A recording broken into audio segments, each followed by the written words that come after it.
and welcome to Mandemic Mondays. This is the only podcast hosted by best friends who have absolutely nothing in common except their names. I'm Mandy Fabian. And I'm Mandy Kaplan.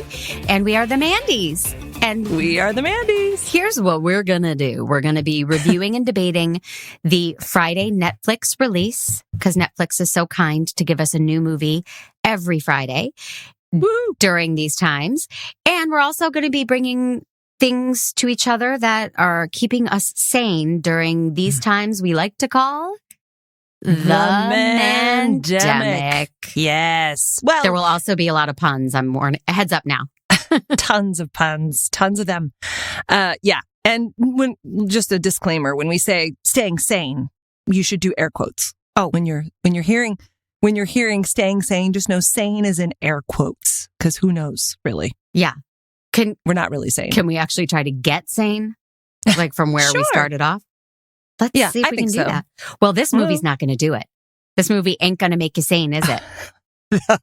This movie, it was like, I never did drugs, you know, but it was as if I had. I definitely, there was a lot of like, what am I missing? Whoa, that was a sharp turn. So wait, we should tell them what the movie is though. Yeah. I think this so. week, yeah, the Mandys are reviewing with our expertise, Girl on a Train. The Girl on the Train. The Girl on the Train. And I did my homework and I wrote down the director's name, Ribhu Dasgupta. Nice. It's based on the novel by Paula Hawkins. Yep. Which I read. Never read it. Did you read it? Smart. Oh, yeah. Yeah, you are smart. I listened to it on Audible. But here's the thing, man. Like, I was watching this movie for 45 minutes before I was like, oh, it is the same story. Oh, it was really? So convoluted. And I was like, yeah, it took me a real long, embarrassing amount of time before I realized it is the Paula Hawkins novel. Okay, so when you saw The Girl on the Train, which is the title of the novel, you did not put it together. Okay, wait, let's go back to the Wicked Smart comment. Are we sure about that? Or we want to just state that like it's fact? Okay, no, whatever you want to do. We don't have fact checkers on the show, so that's fine. Oh, thank God. Yeah. I know they have the same title, but aren't there movies with the same title? Okay. Yeah, there are actually. Or especially like foreign movies with the same title. I don't know. Yeah, no, there are definitely movies with the same title. Yeah. I can't think of a one right now. Well, I could. Would you like me to? Yes, show off. How about the movie The Girl on the Train that was released in 2016 that I don't think you know about? It's the same movie is what I'm saying. I didn't realize it was all the same. Oh, have you seen the one though? The 2016 version? Yes. Oh, I thought you hadn't. Okay. Because when I was watching this, I was like, just to be clear, we were not watching this together. No. Separately. Alone in masks, and one of us was masturbating. Who knows who? We'll never know. We know. I think we do. Anyway, yes. I thought for sure you didn't know that it was the same movie, but it took me a minute to figure out that it was the movie that I'd seen, because I hadn't read the book, but I had seen the movie, which I also hated. Oh, okay. I really liked the book. I thought the movie, the first version with Emily Blunt, was okay. I liked it. It was a fun thriller, and then this one was a party. This one. Music video. Acid trip montages. Yes. So the movie, the basic premise of the movie is that a woman who is an unreliable narrator, because she's a drunk, a dead drunk. She's the only part of the movie I related to. Sure. She's riding on the train and she spots a beautiful woman outside her house every day. So she starts to obsess over what's going on in that woman's life. And then which is totally natural, because women are inherently imbalanced and do that sort of thing all the time. That's why they make such unreliable narrators. Yes. Yeah. And says a woman who reads audiobooks for a living. I've never trusted you. So it works. Perfect. So anyway, she's on the train and she notices this beautiful woman. Although that is not in this version. that doesn't happen until like 25 minutes into the movie. So you understand my confusion with it being the same movie. And this movie starts with her being a sassy lawyer. And that was not in the original. Okay. I couldn't remember if that was in the original. Yes, it starts with her being a lawyer who's prosecuting a case, and they're like, stay away from the case. So none of that was in the book or the original movie? Well, I thought from the book I remember better than the movie. My memory is that she has like lost her job, but she's still riding the train. Like she was not a lawyer. Yeah. But this movie opens with a Bollywood number. And I was so happy about that. I love a Bollywood number. Sure. Who doesn't? Satan. I can't imagine. It's I'll be colorful. honest. It's and I thought it was a great way. I loved the storytelling of that Bollywood number. Wait, you really did? I loved it. Okay, I hated it. I seriously hated it. Because first of all, I guess I don't watch a lot of Bollywood movies. So I was a little bit like, what is happening? This is a music video in the middle of a thriller. And I'm sorry, I'm a lyricist. You know, I'm a songwriter, right? I do know this. We were in a band together. I can't, those lyrics didn't make any sense to me. The Bollywood lyrics in the beginning? Yeah. Okay. Yeah. I was it showed drunkie and abusey falling in love, at another person's wedding. And I thought it was cute. And I thought it was going to be a much more lighthearted film because of that opening number. I was like, they're going to keep it light and fluffy. Oh. They did not. Okay, you're so much better than I was because I thought it was their wedding. I could not figure out what was going on, but there was a lot of singing and dancing. I couldn't follow it because also the lyrics are like, "You are a king, you keep my sheep, you are." Yeah, it doesn't make any sense. The song doesn't actually reflect what's happening in the movie. But wait, can we go back for a second to the fancy lawyer bit? Because I couldn't believe what was happening. I was like, did Mandy really suggest that we watch this? Because she's walking down when she's getting followed by a truck or a car. Mm-hmm. And she feels nervous. So she goes and finds the most isolated highway. She chooses to walk down a highway on which no other cars are driving.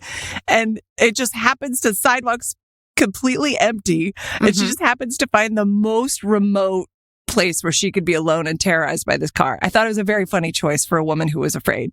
I hate when that happens. Right? That just happens all the time. Yeah. Well, you mentioned the lyrics of the opening Bollywood number, but I would like to talk about the lyrics of one of the first. There were 2 music videos plunked right into the film, aside from the Bollywood number. So that's 3 music videos. Oh, I forgot about the first one. So the first one, she's sad because her marriage has ended. And the lyrics are, "The deceitful bird has left the wind heartbroken. The peepal tree is withering away." And this is happening as she's like drinking and at a club. Yeah. And that was the music that was playing at the club. The peepal tree. I love the Deceitful Bird song. That's such a good hook. Oh. Nothing makes me want to dance like the Deceitful Bird. I smell a cover for you and me. Yeah, definitely. Right? I also would like to point out that during my more alcoholic days, because, it varies, but the more I definitely stumbled with an open bottle of vodka, pouring it into my flask. I thought that's a great way to hide your drinking for anyone who's trying to hide their drinking out there, is definitely carry the open bottle and pour it right out on the busy street. Try to pour it into your flask. Say, broad daylight, people. Exactly. I just want you guys to know that's not really what a flask is for. It's meant to hide that you're drinking alcohol. But anyway, those are details, those little details. She's a troubled soul. But yes, she was. This makes me want to ask you like a deep question. Do you like an unreliable narrator? You mean, do I like a character that's flawed? In general, no, not flawed, but like the whole concept that we're seeing her story. Oh. But then we realize, oh, no, that was real. That was all her, drunken haze. Do you like that as a conceit? It's a very popular one in these thrillers. Yeah. Or do you roll your eyes at it?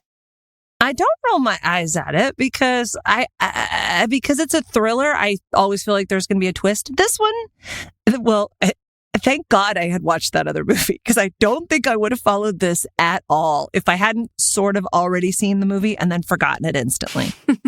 But it was bringing up all of these like, oh, right. Oh, I kind of remember that. So I knew as it was all happening, I was like, oh yeah, I think someone's gaming her. I don't think she's guilty. Like, so having a lady be drunk was okay for me. How about you? What do you think? I have a real love-hate relationship with that whole concept because on the one hand, it keeps me on my toes and I'm never quite sure. And on the other hand, I feel cheated somehow. That's not fair. I thought I was putting the pieces of the puzzle together and it was a crossword, not a jigsaw, and I didn't know it. Yeah. You're very, very competitive. I mean, you like to win. You like to win at games. You don't like to feel out of control. And if you can't rely on the narrator to give you the facts, then you can't be the first one at the party to go, I figured it out. Right. Assuming you were having a party for this one, because a party in my pants. I just, it's not that I like to win. It's that I like to know. I like to have the answers. And if all the clues are just wrong, I can't solve the puzzle first. Or not first. I don't like the accusation, but I just can't solve the puzzle with the wrong clues. So I love it and I hate it. And I think it works better in books. Like that book, The Woman in the Window, right? Yeah. Oh God, that was a great book. Right. She was a drunk, unreliable narrator, but there is something with Amy Adams, I think I heard. But it's I didn't see the movie. No, is it coming? It's forthcoming. Yeah. Oh, fantastic! And I can't love wait. me some Amy Adams. Oh, anything she could. I would pay $5 to watch her open a can of beans. She'd probably charge more. Actually, I'm probably lowballing her right now. Yeah, I don't know about the beans, but everything else I'm on board with. Okay, everything else, got it. So I couldn't get this out of my brain, and as I was watching this beautiful actress, the lead woman, very pretty, whose name I think is Pariniti Chopra. I think it's funny that gorgeous. She's gorgeous. I love that you are saying that she's gorgeous too, because I think she looks like you. I think she's an Indian version of you. Oh my God. I know we're going to make sweet love after this. We got to drop our mics. That was the kindest thing you've ever said to me. I genuinely was like, she's like, she has your facial features. You guys are very similar. Okay, now I'm putting the pieces together because she reminded me so much of Julia Louis-Dreyfus, who in college, all my guy friends called me Elaine. Like it was a thing that I was so much like Julia Louis-Dreyfus. Because you were a bad dancer? Well, we know that. No, and you're a we know I can't dancer. go a long time without masturbating. So, duh, you've done it twice already in this conversation. At least I assume. I can't really see your hands. That is so flattering that you think I look like her. You do. Ooh. I really was like, that's what I thought. So I think it's also funny that you're like, wasn't she gorgeous? But she was. We're learning a lot about me. Yeah. But I thought she looked like Julia Dreyfus. And then the husband, when he got mean, I said to my husband, why is David Copperfield hurting Julia Louis-Dreyfus? And we laughed and laughed. So they were real doppelgangers in this film. Whoa. Indian David Copperfield, right? Yeah, totally David Copperfield. But I mean the British orphan. No. I think I'm more shocked at the fact that your husband would actually watch this with you. My husband would never agree. Did he watch it? Did you and Jeremy watch this together? We did. Oh my God, I could never get Patrick to do that. Oh, well, Jeremy is superior in every way, but he could not sit through I Care a Lot. He gave up on that one right quick. Interesting. So Jeremy and I do share opinions on things. I'll also put the caveat that I'm not really a fan of thrillers all the time. Sometimes if they're really, really excellent, but like violence against women, and this had loads of it. Yeah. Like a lot of smashing of faces, blah, blah, blah. I don't know. So to that end. I think I know what you're going to talk about. No, who goes first? I don't want you to forget. No, you go. I won't forget. Okay. So is it a real thing? And maybe we can run an experiment. Is it a real thing that if you get hit in the head, you just conk out? That happens in movies all the time, right? And then the person just hits the ground and they're out. So I think when the pandemic passes, you and I should practice and see Definitely how hard a hit you really need, what objects. Yeah. And that's great because that'll help me solve my question, which is it a real thing that if you get hit in the head and have a big oozy red gash on your head, that it never heals, but does change and move spots slightly on your forehead and is sort of heals and then doesn't again? I mean, I can only imagine. She was beautiful. The hair products, the showers she has to take, the makeup on and off. Oh, yeah. But that gash, I was like, wow, that little rubbery stamp of gory goodness. Industrial Light and Magic did the effects there.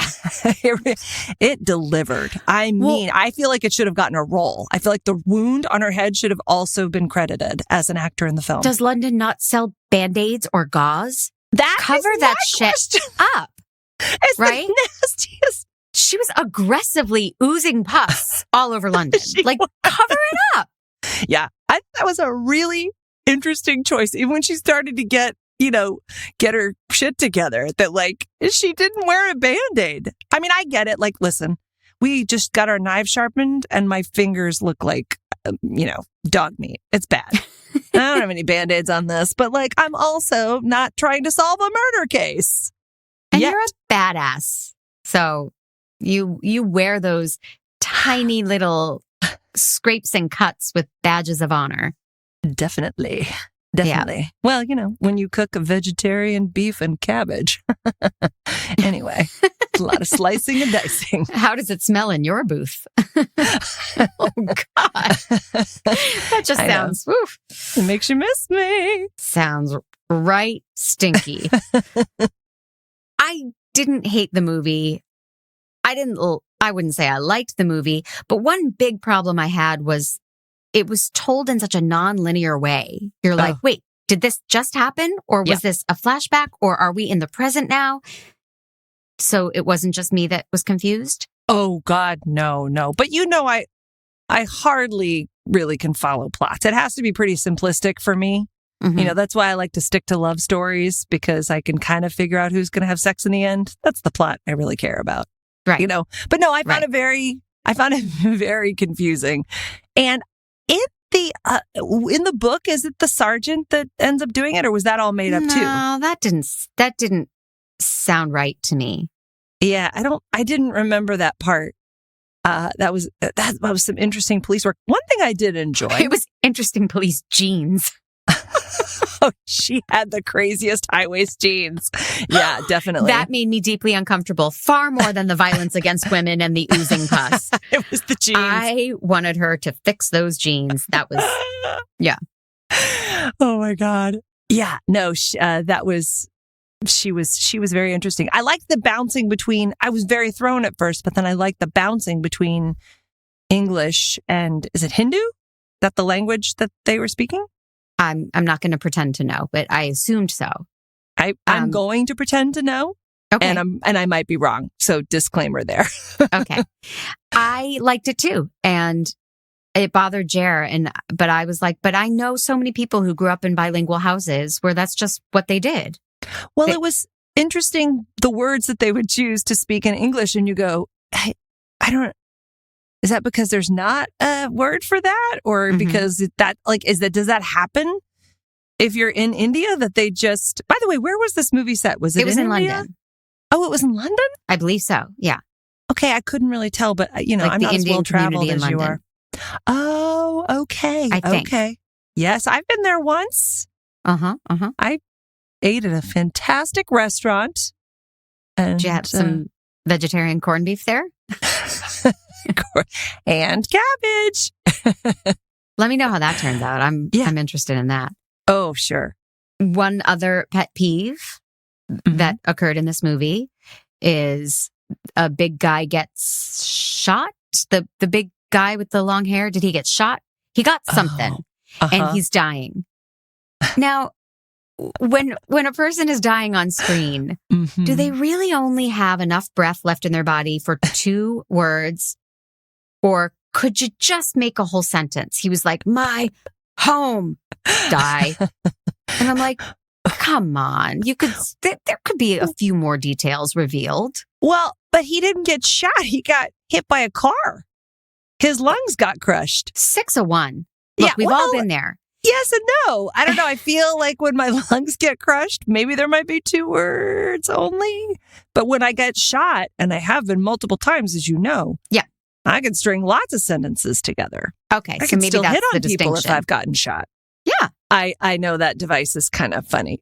There was also, I gotta say, that's probably the one part of the movie that I was like, I was not expecting that. Although I was so confused. Also, I was like, who is Walter? I didn't get the whole, I was texting from his phone. And there was a lot that I just wasn't following. Yeah, you're saying that now. And I'm like, yeah, I got that. But I don't think I did either. No, but we're still beautiful. And I think that's the takeaway from this is that you're beautiful, right? In every single way. Oh, nice. We have decided that we're going to give, Ebert and who is the other guy? Siskel and Ebert. Right. Siskel and Ebert, they had their thumbs up, thumbs down system. And Rotten Tomatoes has tomatoes for their system. And so we are going to give out a certain number of manned jobs I came up with it. I hope you're okay with it. I like that it implies a certain enthusiasm Keeping it for classy. a product. Keeping it classy. So this movie, I would give 1 man job. And I don't have great wrist function. So a 1 man job is actually a lot for me. I would give it 2.5 man jobs. Because of the Bollywood. Yeah. But how many man jobs would you give I Care a Lot from last week's discussion? Right. Okay. Well, no, then I'd give I Care a Lot 2. Okay. I would give that one 3.5 manned jobs. Interesting. I feel the need to really enunciate manned jobs. I don't know why. Well, because otherwise it just sounds like a reality show on HGTV. Called You Make Me Want to Be a Better Man, D. Yeah. Okay. Why are we doing this? Why are we not pitching that right now? Hey, we can. No, and you know what? It'll balance out. I'll find my rating system. I'm not necessarily let's watch women get beat up and let's watch horrible things happen to old people. I don't watch horror. You know, everything I watch that shows me something awful that I don't want to see makes me like a movie far less, unless there's an amazing plot. Okay, well, next week we'll watch My Little Pony over and over. Every week from now on. Thank you. Finally, something I can give 6 manned jobs to. My little pony, precious and lonely. I don't know the words. We have both burst into song. This is incredible. So I feel the magic. What? Which is the My Little Pony second movie, actually, title. I Feel the Magic Johnson. Different movie. Different audience. That was a documentary. Ugh. Check it out.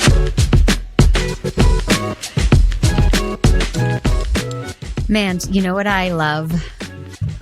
There's so many things. It's true. But mostly I love when my kid is entertained and not on a screen. Oh, yeah, that's good. That's rare these days. It is so rare, but you know how I did it? How? When I'm tricking him into geocaching, I let him listen to audiobooks on audible.com. Oh, God. And then we don't have to talk. I don't have to pay attention to him. Oh, it's manna from the heavens. Audible is the leading provider of spoken word entertainment and audiobooks, ranging from bestsellers to celebrity memoirs, news, business, self-development, and might I point out, parents, children's books galore. Yeah. First book we ever got on Audible was Wonder. God, don't get me started on Wonder. It was really a good I didn't listen to it on Audible, though. Is it a good listen? Oh, it's such a good listen. They do the voices and it's so meaningful and I loved it. I loved every second of it. I love Wonder. So Casey is doing all the Chris Colfer books, the Land of Stories series and A Tale of Magic. And these are mystical, magical stories, he gets so into them. He listens when he's folding his laundry. He listens in the bath.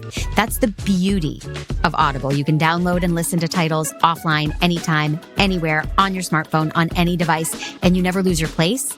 So you can just go right back to it. I recommend Audible to everyone, and you can get a free trial by going to www.audibletrial.com/mandemic. Go there, get your free trial, get started on audiobooks and all sorts of content on Audible. Wait, you let Casey take your phone in the bath? Shut up.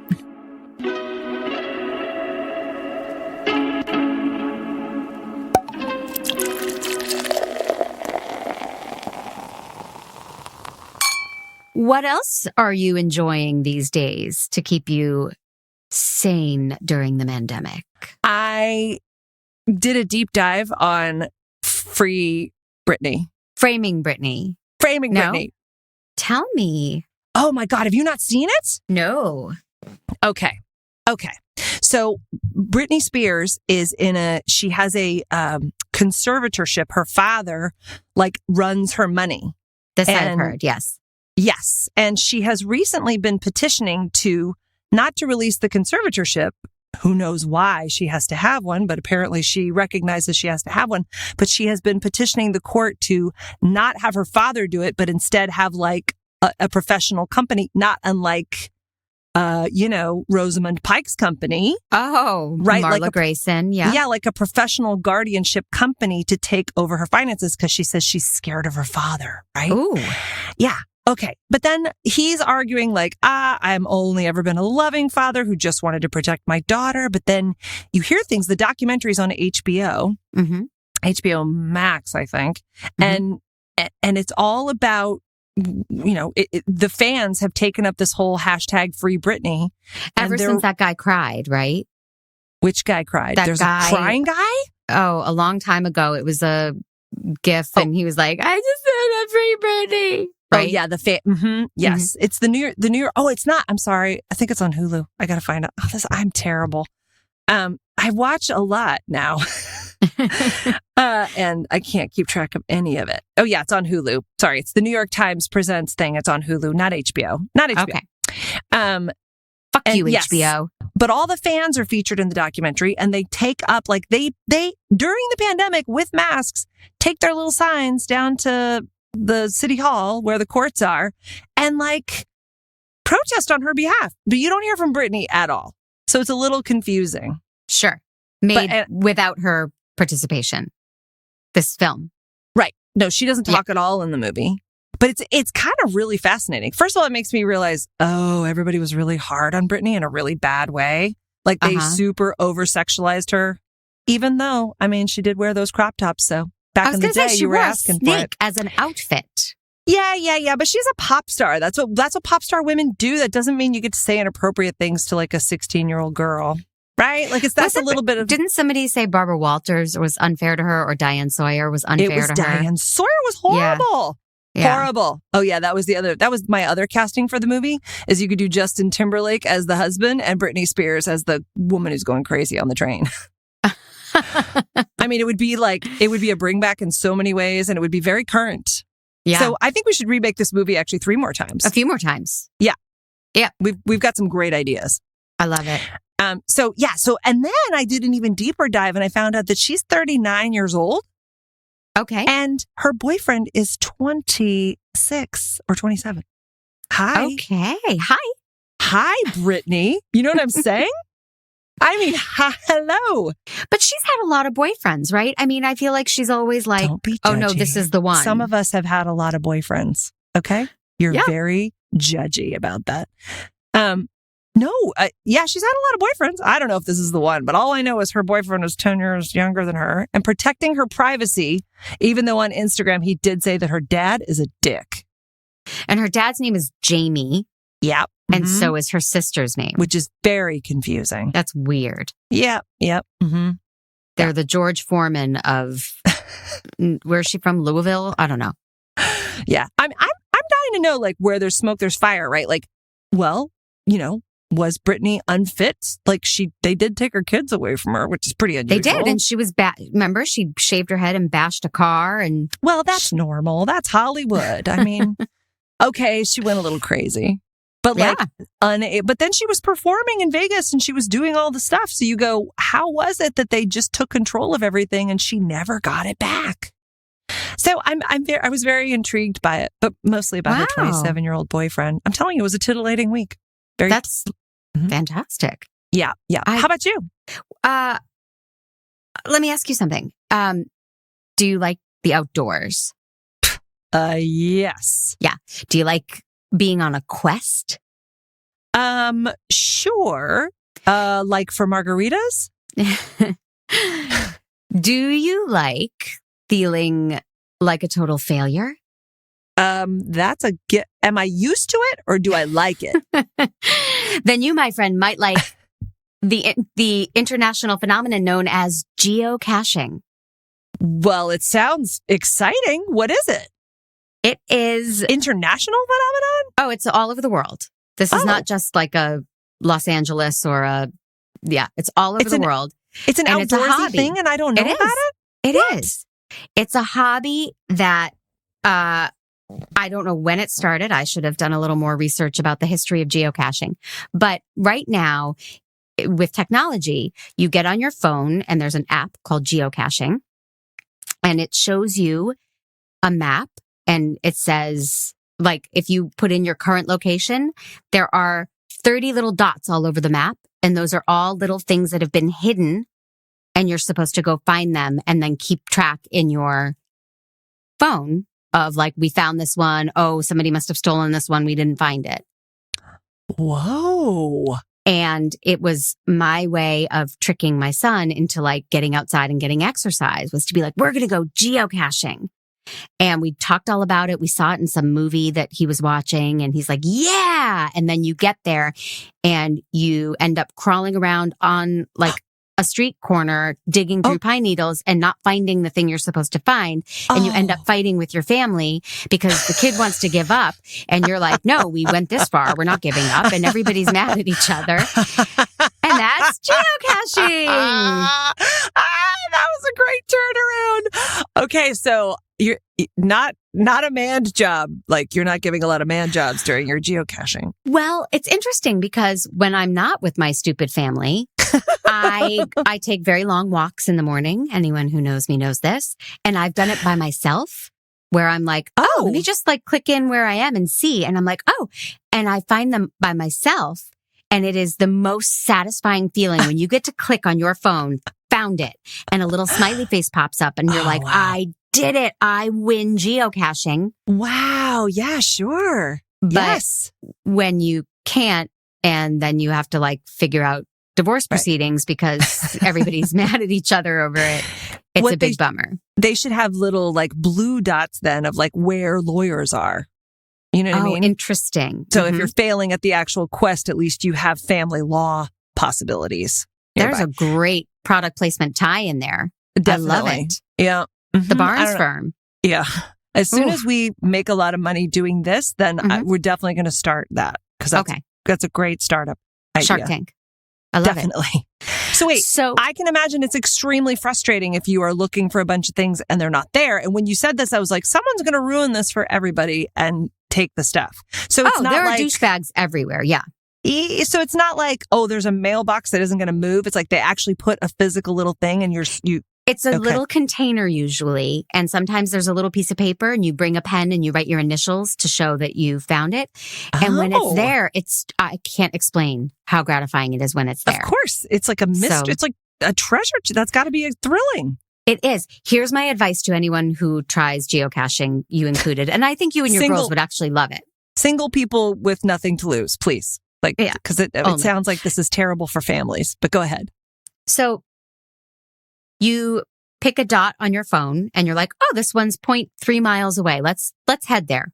But before you head there, America and Mandy, look to see the history. Because if you look in the history on the app, it'll say, we just tried to find it. It's not there. We couldn't find it. We couldn't find it. And you could see the dates and you can acknowledge like, oh, somebody found it a year and a half ago and nobody has found it since.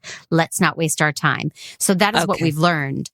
We were just like heading out, and you have to like look to see like, is it still there? When's the last time somebody found it?